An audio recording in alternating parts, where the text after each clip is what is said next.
안녕하십니까, 문털란TV입니다. 문재인과 정부가 11월 집단 면역 목표에 이상이 없다고 주장하고 있지만 우리 국민 70%가량이 정부 발표를 믿지 못하는 것으로 나타났습니다. 22일 4개 기관 여론조사에 의하면 문재인과 정부가 공언하고 있는 11월 집단 면역을 안 믿는다는 국민 여론이 69%로 나타났습니다. 국민 10명 중에 7명, 즉 절대 다수가 대통령과 정부의 선동선전에 속지 않고 있다는 것을 보여주는 수치입니다.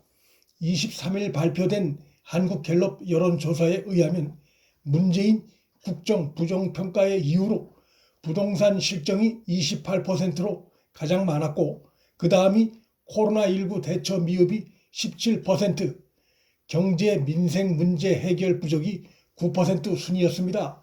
두 번째 순위와 세 번째 순위가 뒤바뀐 것이 눈에 띕니다. 그만큼 코로나 백신 대처 미흡에 대한 국민의 부정평가 비율이 갈수록 높아지고 있다는 의미입니다.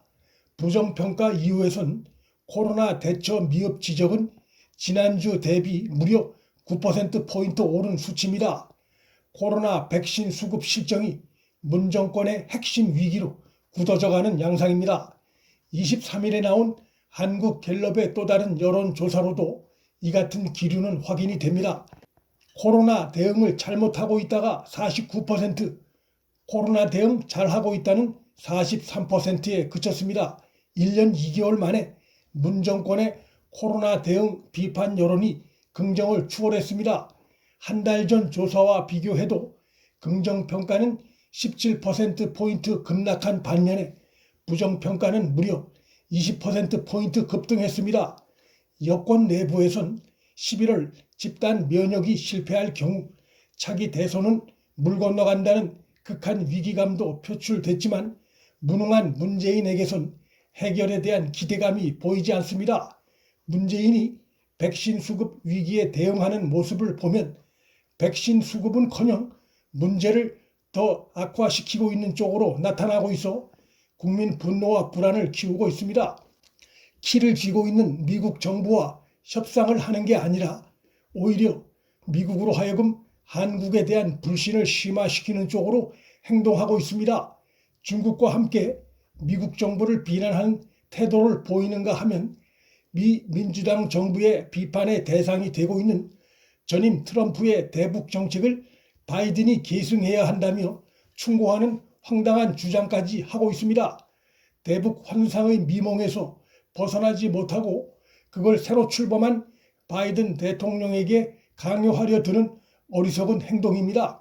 얼마 전까지 문재인 정부 총리를 역임한 정세균은 한국에 대한 백신 지원에 난색을 표하고 있는 미국을 겨냥해 깡패냐고 우회 비판하는 듣는 귀를 의심케 하는 발언을 했습니다. 참으로 경솔하고 어리석은 언행이 아닐 수 없습니다. 여러 나라로부터 도움 요청을 받고 있는 미국을 잘 달래서 우리가 필요한 백신을 얼마라도 지원받을 생각을 하지 않고 미국이 안 도와준다고 노골적으로 비난하는 행동인데, 그가 문재인 정부의 얼마 전까지 2인자 역할을 했던 자란 점에서 바이든 행정부 눈에 그의 언행은 문재인 정권의 대미 시각을 반영하는 것으로 충분히 비칠 수 있습니다. 미국과의 적대적 관계로 돌아서려면 그 혼자만 돌아서면 될 일이지 공개적인 이런 언행을 해서 전체 국민에게 피해를 줄 수 있는 행동이 아닐 수 없습니다. 국민의 생명 안전을 최우선으로 해야 하는 대통령과 정부가 국민이 처한 위기 상황을 맞아 도움이 되는 방향은커녕 그와 반대 방향으로 나아가고 있어 국민의 분노와 불안감이 커지고 있습니다. 백신 수급 부족으로 정치적 위기가 심화될 조짐이 나타나자 문재인 정권이 러시아 백신 도입 검토에 이어 중국 백신 도입도 비밀리에 검토하고 있는 것으로 드러나 충격을 주고 있습니다. 러시아 백신 도입은 문재인의 검토 발언이 나온 지 이틀도 안 돼 도입 백지화로 말이 180도 바뀌는 등 정권 내부가 혼란스러운 모습을 보이고 있습니다. 문 정권은 러시아 백신이 아닌 다른 백신 대량 도입을 준비 중에 있다고 하면서도 어떤 백신인지, 또 또 그 양은 얼마나 되는지 밝히지 못하고 있습니다. 이런 가운데 정부가 중국산 백신 도입까지 검토하고 있다는 내용이 여권 내에서 제기돼 국민 불안을 가중시키고 있습니다. 중국산 백신의 경우 아직 그 효과가 제대로 검증되지 않았을 뿐만 아니라 백신 효과도 50% 안팎인 것으로 알려졌습니다. 정권이 국민에게 호언장담했던 11월 집단 면역이 물 건너가려 하자 국민의 불안을 담보로 중국산 백신까지 들여오려 하고 있다는 비판이 커지게 됐습니다.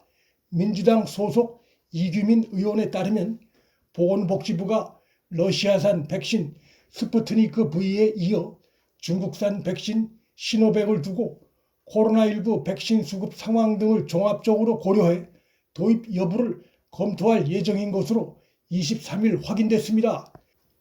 문재인이 그간 언급한 11월 집단 면역이 러시아산과 중국산 백신을 염두에 두고 한 발언이었는지 의문이 제기됩니다.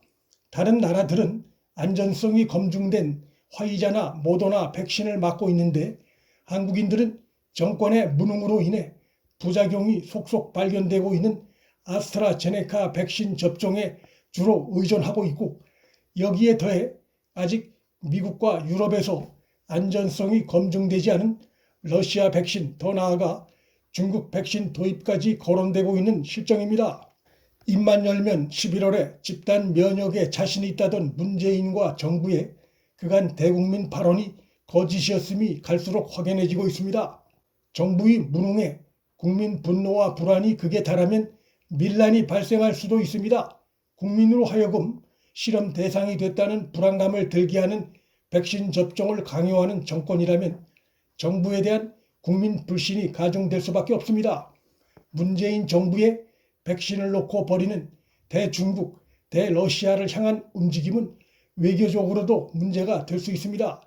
미국 정부의 대한국 지원을 더욱 멀어지게 할 수 있을 뿐만 아니라 문재인 정부는 역시 중국과 러시아에 경도된 정권이란 인식이 바이든 행정부 내에 더 심화될 가능성이 있기 때문입니다.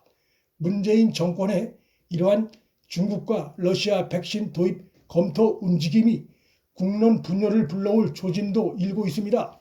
인터넷엔 미국의 백신 갑질을 비난하고 중국과 러시아 백신이 효과가 좋다며 주장하는 글들이 올라오고 있어 우려됩니다. 미국 정부의 갑질을 따지기 전에 문재인 정권의 백신 계약 늑장과 아직도 계속되고 있는 미국의 불신을 자극하는 행동에 대한 반성과 개선이 우선입니다. 문틀란TV 여기서 마칩니다. 구독과 좋아요, 알림 설정은 방송 제작에 큰 힘이 됩니다. 시청해 주셔서 감사합니다.